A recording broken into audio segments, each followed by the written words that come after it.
नमस्कार दोस्तों, आपका सभी का एक बार फिर से स्वागत है news first point YouTube channel पे।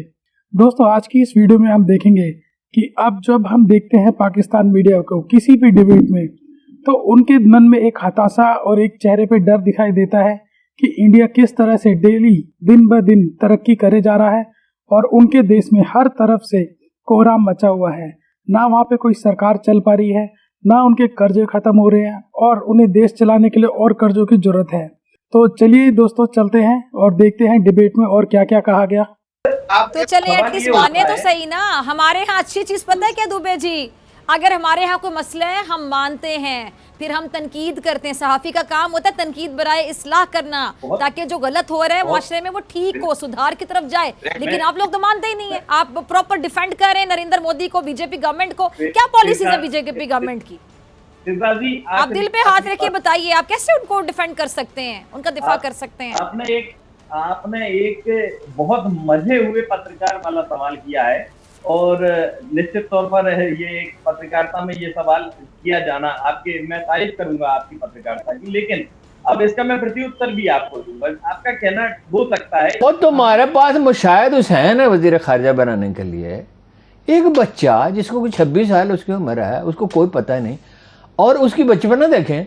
मुसद्दक मलिक के साथ मैं हलफ नहीं ले सकता। नो उनका हलफ आज पार्टी का सरबराह।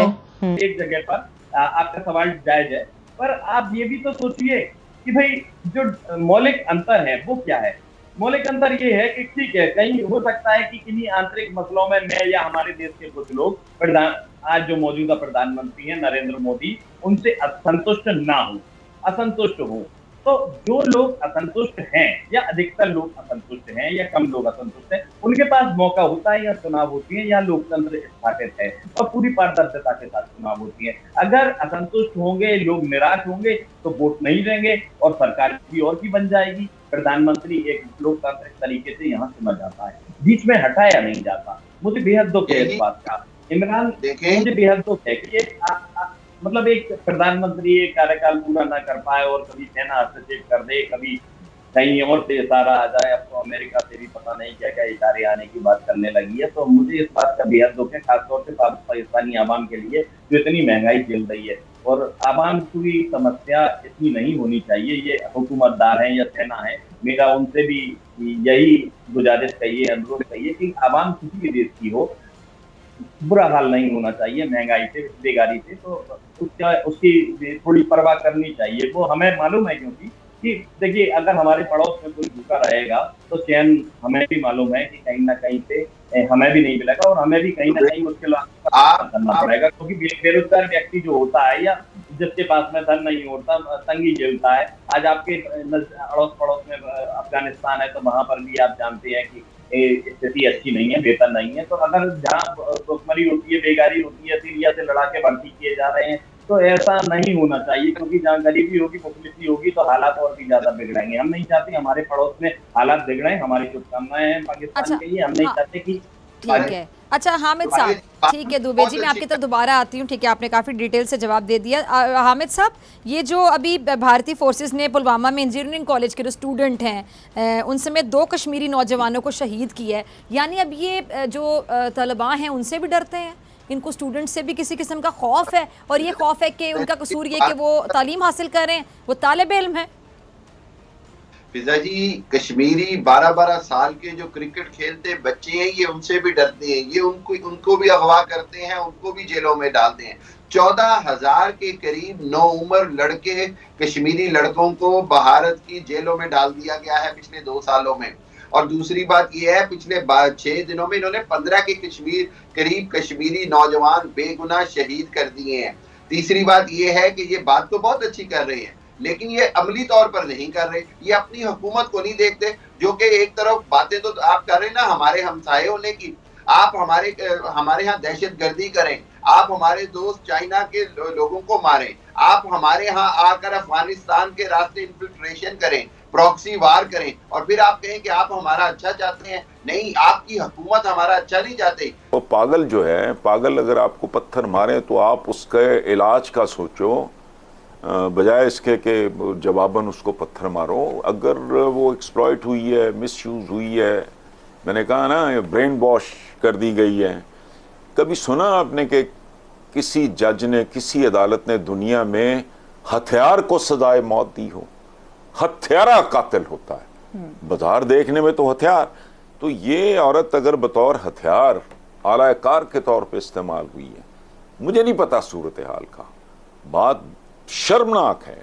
हमें बहुत ज़्यादा, चीन हमारा पड़ोसी है, ये लोग हमारे मेहमान थे, मफादात का खेल अलहदा। यही बात, वो जब वो श्रीलंकन को जिस तरह वहशियों ने, दरिंदों ने जो मारा, एक पाकिस्तानी के तौर पे उसका ख्याल आता है। देखो आपने बात किसकी की है, ध्यान मेरा किधर गया है, प्रियंथा कुमारा या जो भी उनका नाम था। तो लेकिन बहरहाल ट्रेजिक है, लेकिन ऐसा साहब कोई सीरीज ऑफ ट्रेजेडीज यकीनन, लेकिन इसका कोई मुस्तकिल इलाज नहीं मौजूद? नहीं, इस बहुत सी चीज़ें हैं बनी नौ इंसान के दरमियान जिनका मुस्तकिल इलाज नहीं होता। जो ईवल है, जो शर है, जो बदी है, उसको मिनिमाइज किया जा सकता है। याद रखना, जहाँ इंसान होगा वहाँ गुनाह भी होगा और जुर्म भी होगा। इसलिए ये तो सदियों पहले भी होता आया है। सही। ये तो हमारे हजरत उमर के ज़माने में लोगों को कोड़े नहीं पड़े, हाथ नहीं काटे गए लोगों के। हुजूर के ज़माने में भी जहाँ इंसान होगा वहाँ गुनाह भी होगा, जुर्म भी होगा। कामयाब रियासत वो है जो इसको मिनिमाइज करे। 1930s में भी हमारे यहाँ से बड़े लोग गए थे मसलूनी से मिलने, कुछ के तो नाम जाने दें, लेकिन जाके मिल के उनके कदमों में बैठ के लोग आए थे ये सोच के कि यही रास्ता है। बस एक ऊपर तगड़ा आदमी होना चाहिए, नीचे लोग सोटी मार के सबको ठीक कर दे। बेचारे पाकिस्तानियों को पता ही नहीं कि आज तक कभी ऐसे हल हुई नहीं हुआ प्रॉब्लम। तो सर ये आपको क्या लग रहा है कि ये प्लान करके गए थे, मतलब ये ऑडियो वगैरह वीडियो क्लिप भी वायरल हो रहे हैं जिसमें वो कह रहे हैं कि जी हम ये कर देंगे वो कर देंगे, ये पॉसिबल है? वो करते रहते हैं, वो तो मोहल्ले में भी इस टाइप के पाकिस्तानी करते रहते, थले आ मैं वेख रहा। ये तो नेशनल एंथम पाकिस्तान का, उर्दू में है तेरी औकात क्या, और पंजाबी जो ऑफिशियल नेशनल एंथम है तो थले आ मैं तेनू तेरे टोटे कर देंगा।